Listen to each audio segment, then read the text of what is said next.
जीवन हमें एक मौका देता है, इसलिए जब भी सही कॉलेज चुनने का समय आए तो सिर्फ मंगलायतन यूनिवर्सिटी आपके बेहतरीन भविष्य और सर्वांगीण विकास के लिए। ऐसा लग रहा है कि ईरान इजराइल जंग अचानक अब दूसरी करवट लेने वाला है। अमेरिकी राष्ट्रपति डोनाल्ड ट्रंप की धमकी के बाद यूरोपीय यूनियन के नेता एक्टिव हो गए हैं। उधर खबर है कि ईरान भी अब अपने न्यूक्लियर प्रोग्राम को लेकर ईयू की एक टीम के साथ बैठक जो है वो कर सकता है। वहीं टीम अमेरिका के साथ भी बातचीत शुरू कर सकती है। अमेरिका यही चाहता भी था। ऐसे में जिनेवा में फ्रांस, जर्मनी और ब्रिटेन के विदेश मंत्री ईरान के विदेश मंत्री अब्बास अराक्ची से मुलाकात भी करेंगे। असल में यूरोपीय मीडिया यूरोन्यूज की रिपोर्ट के मुताबिक इस अहम बैठक में ईयू सीधे शामिल नहीं होगा, लेकिन वो पर्दे के पीछे से शांति की संभावनाओं को बनाए रखने की कोशिश जरूर कर रहा है। लेकिन इस बीच ये जो जिनेवा में बैठक है, इस पर सबकी नजरें हैं कि आखिर क्या कुछ इसमें से निकलकर सामने आता है। क्या कहेंगे निपुण जी, ये जो बैठक जिनेवा में कहें कि होने जा रही है और इसको लेकर बहुत सारे सवाल अब खड़े हो रहे हैं। हाँ, देखिए, अब प्रश्न उठ भी रहे हैं और हमने देखें कि जिन देशों की ये मीटिंग हो रही है, चाहे वो फ्रांस हो, ब्रिटेन हो या जर्मनी हो, तीनों ने अभी G7 समिट जो हुई उसमें पार्टिसिपेट किया था। उसमें तीनों का जॉइंट स्टेटमेंट जो आया था सभी G7 कंट्रीज का, इनका कहना यह था कि हम ईरान को किसी भी स्थिति में न्यूक्लियर वेपन नहीं बनाने देंगे। अब उस स्थिति में या तो है कि वॉर तलाश, यानी कि जो वॉर की शांति कैसे हो, वॉर कैसे खत्म हो, उसका सोल्यूशन निकालने के लिए, या फिर अमेरिका पर कैसे दबाव बनाया जाए कि वो भी क्या हो, इस वॉर में इन्वॉल्व हो। लेकिन देखिए, कोई भी कंट्री हो, चाहे वो ब्रिटेन हो, जर्मनी हो, फ्रांस हो, कोई भी हो, वो वॉर तो नहीं चाहते। वो नहीं चाहते कि वॉर हो, क्योंकि ऑलरेडी मैं मान रहा हूँ कि बड़ी थकाऊ ये लड़ाई लड़ चुके हैं सारे देश रशिया के साथ, और एक लंबे समय से आप यूक्रेन को फंडिंग करके बहुत ज्यादा, मैं नहीं कहता बहुत उत्साहित है वॉर करने के लिए।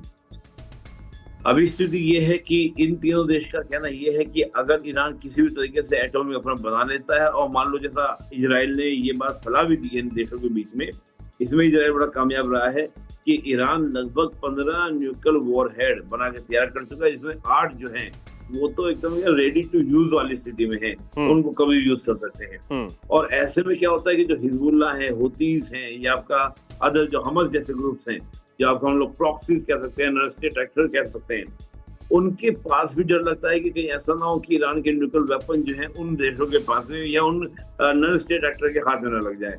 तब भी लेकर यूरोप बड़ा चिंतित हो जाता है कि कई बार क्या होता है कि यूरोप के साथ ज्यादा कहते हैं हैवी आपका प्रोग्रेस होने लगते हैं। जब फ्रांस के अंदर हम बात करें, जर्मनी के अंदर बात करें, ब्रिटेन के अंदर बात करें, वहां भी कहीं ना कहीं रेडिकलिज्म का क्या प्रसार हो रहा है। खासतौर से हम फ्रांस की बात अगर करें तो उसको लेकर ये देश लगातार चिंतित रहते हैं कि अगर उस प्रकार की स्थिति हुई और कोई हमारे इंसिडेंट होता है तो कोई ऐसा ना कोई इस प्रकार का जो टेररिस्ट ऑर्गेनाइजेशन है वो कोई एटॉमिक वेपन का यूज ना कर दे जो ईरान से लिया जाए, तो एक फियर क्रिएट होता है। अब उस फियर में क्या है, देश चाहते नहीं वॉर करना। इजराइल ये कह रहा है कि मुझे पता है कि बगैर वॉर के ईरान ऐसे अपना प्रोग्राम बंद करेगा नहीं। अमेरिका कह रहा है कि हम बातचीत से कर लेंगे, बातचीत के मामले सॉर्ट आउट कर लेंगे, हम ट्रीटी कर लेंगे ईरान के साथ में। ईरान को अगर ट्रीटी करनी थी तो पहले की थी, उसको मेंटेन रखना चाहिए था आपको, आपने उसको तोड़ दिया। आपने एलिगेशन लगाया कि ईरान ज्यादा संवर्धन कर रहा है और उसको लेकर आपको कहा गया किसके द्वारा, सऊदी जैसे देशों के द्वारा। तो मामला क्या होता है कि काफी टिपिकल यहाँ पे बन जाता है।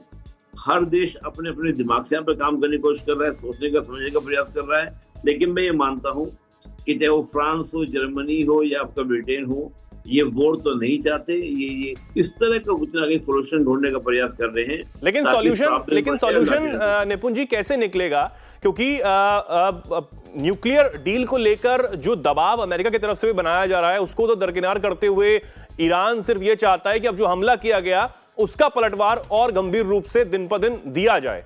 ये भी एक कहीं ना कहीं सवाल खड़ा होता है। तो कैसे बन पाएगा जब दोनों तरफ से जिद है?